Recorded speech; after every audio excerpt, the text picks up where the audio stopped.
City Council Greenlights measure to boost production in LA. What is happening?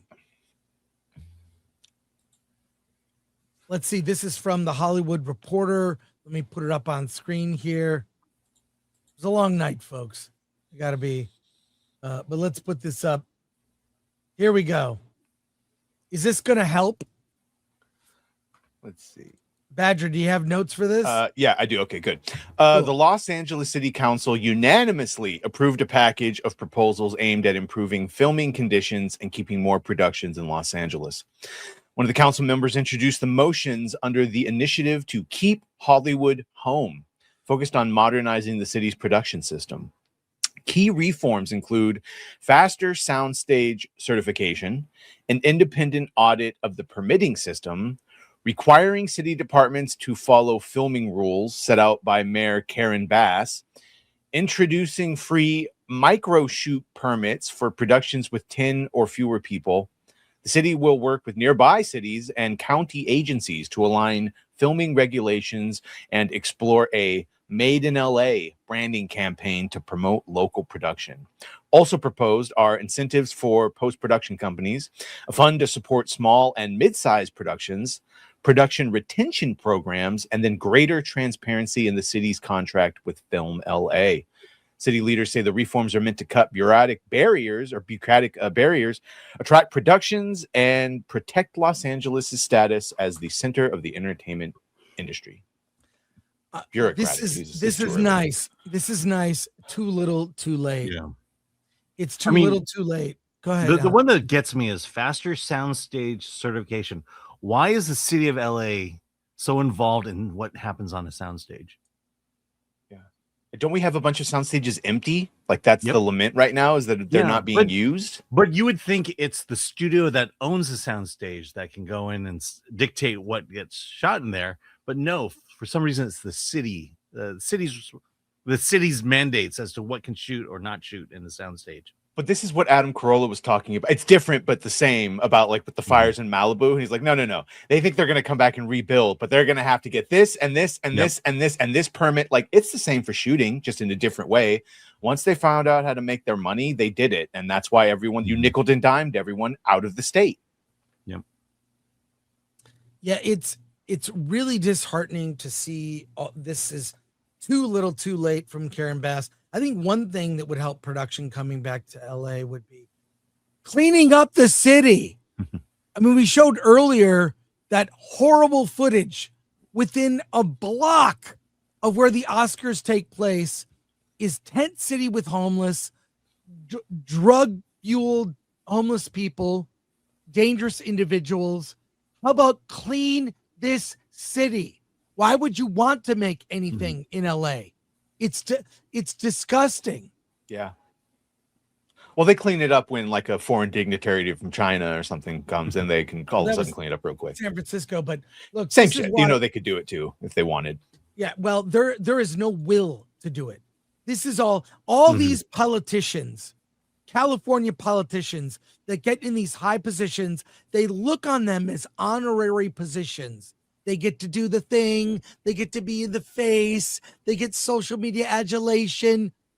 They give money to their friends through fake organizations. Enough. No, it's about power. I mean, that's why people get into politics nowadays. It's to gain power and gain more power. You know, it's you don't sit down in that chair thinking, how can I help my constituents? It's now that I'm in my chair, what can I do next? How can I exert power to make myself not only feel more powerful? Well, at the top. Yeah. But below that, all the people that actually are in charge with this, the people that make fucking six-figure salaries, it does not behoove them to do it because then they're out of jobs. And so we give them millions and millions, but instead of fixing the problem or trying to fix the problem, they just keep it going because they're getting paid. Well, I would say if politicians, what would happen if politicians could cure racism, could fix racism? Now what? What do they have left to do?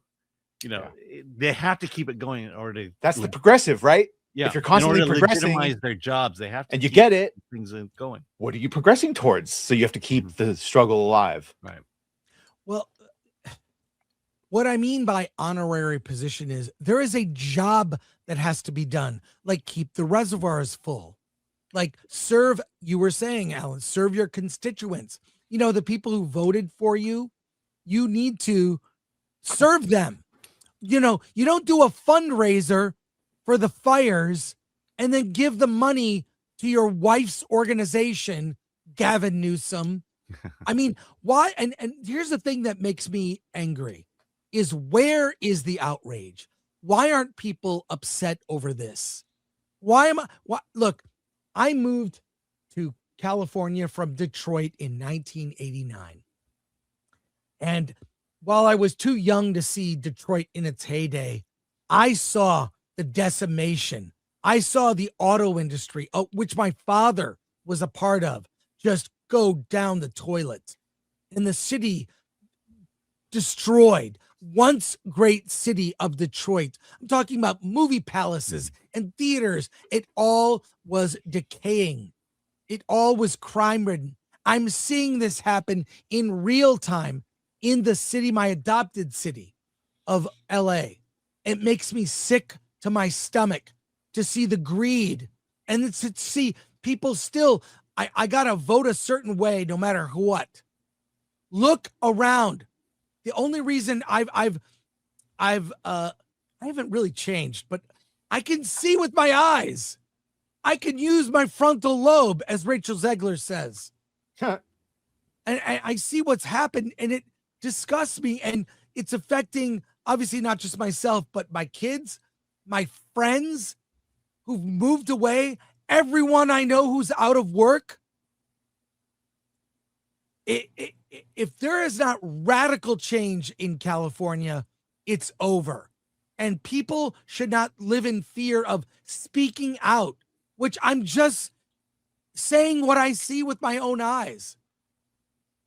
Makes me sick. Too little, too late. I think the only thing is going to be radical political change in California to fix the mess. How the hell would we ever get that, though? Yeah. I don't know. People are just, they're blind. They're blind. Yeah. I mean, the reality is they don't need your vote. It's over, Johnny. It's over. It's over. Yeah. Well, someone said, is the cream not already curdled? It is. Yeah. It is, and it's turned to yucky yogurt. Like, it's not, we're done. I remember I was born, well, I was born in California. And when I was born in California, it was a red state. Two presidents came out of California. Oh, when I was a youngster. You know, we make California great again. I'll say it.